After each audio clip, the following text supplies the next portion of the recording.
கர்நாடகாவில் தமிழக இளைஞர் மீது நடத்தப்பட்ட தாக்குதல் சம்பவத்திற்கு தமிழக அரசியல் தலைவர்கள் மற்றும் விவசாய சங்க பிரதிநிதிகள் கடும் கண்டனம் தெரிவித்துள்ளனர். பதிவு செய்த ஒரு தமிழ் இளைஞனை அடித்து துன்புறுத்தி காவிரி வாழ்க கர்நாடகம் வாழ்க, காவிரி கர்நாடகத்துக்கு சொல்ல வைக்கிறையே, இது அயோக்கியத்தனம். நான் சித்தராமையாவுக்கு சொல்றேன், ஏன் நெருப்போட விளையாடுறீங்க? ஒரு தமிழ் இளைஞன் தன் காவிரியின் சட்டபூர்வமான உரிமையை முகநூல்ல பதிவு செஞ்சா ரோட்ல வச்சு அடிப்பீங்களா? இது மிகுந்த கண்டனத்துக்குரிய செயல். அங்கே உள்ள தமிழர்களுக்கு பாதுகாப்பு கொடுக்க வேண்டியது மாநில அரசின் பொறுப்பு, மத்திய அரசின் பொறுப்பு.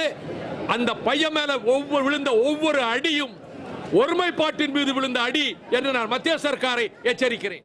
உண்மையிலேயே வருத்தம் அளிக்கக்கூடியது, கண்டிக்கத்தக்கது. ஆனால் சட்டம் ஒழுங்கு என்பது மாநில அரசின் பிரச்சனை என்பது அனைவருக்குமே தெரியும். மத்திய அரசு மாநிலத்திற்குள்ள முழு உரிமையை கொடுக்க வேண்டும் என்று நாம் வாதித்துக் கொண்டிருக்கின்ற காலகட்டத்தில் அங்கே ஆண்டு கொண்டிருக்கும் காங்கிரஸ் அரசு மறுபடியும் தவறு செய்கிறார்கள். ஆனால் அதை திசை திருப்பும் விதமாக காவிரி பிரச்சனையை வைத்துக்கொண்டு தமிழர்களை தாக்க வேண்டும் என்பதற்காக அங்கே உள்ள மாநில மக்களின் ஆதரவை பெற வேண்டும் என்ற குறுகிய நோக்கத்தோடு காங்கிரஸ் செயல்படுகிறது. அத்தனை பேருக்கும் பாதுகாப்பு கிடைத்தே ஆக வேண்டும். முகநூலில் காவிரி பற்றி பதிவு போட்ட ஒரு தமிழ் இளைஞரை பொது இடத்தில் வைத்து கன்னட இனவாத அமைப்புகளை சார்ந்தவர்கள் தாக்கியிருக்கிறார்கள். அவர்கள் மீது கர்நாடக அரசு எந்த நடவடிக்கையும் எடுக்கவில்லை. காவல்துறையினர் நடவடிக்கை எடுக்கவில்லை. மத்திய அரசு வழக்கம் போல வேடிக்கை பார்த்து கொண்டிருக்கிறது.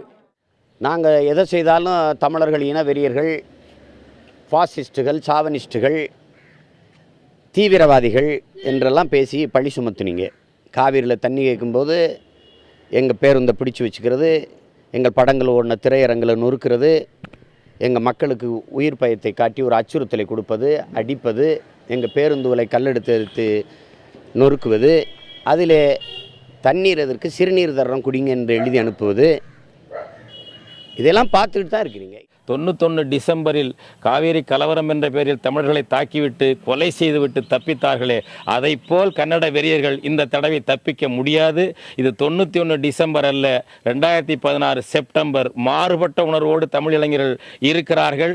அதற்கான பலனை கன்னடத்தில் உள்ள இனவெறியர்கள் அனுபவிக்க நேரும் என்பதை எச்சரிக்கையாக தெரிவித்துக் கொள்கிறேன். கர்நாடக அரசு அந்த கைவர்களை உடனடியாக சிறையில் அடைக்க வேண்டும்.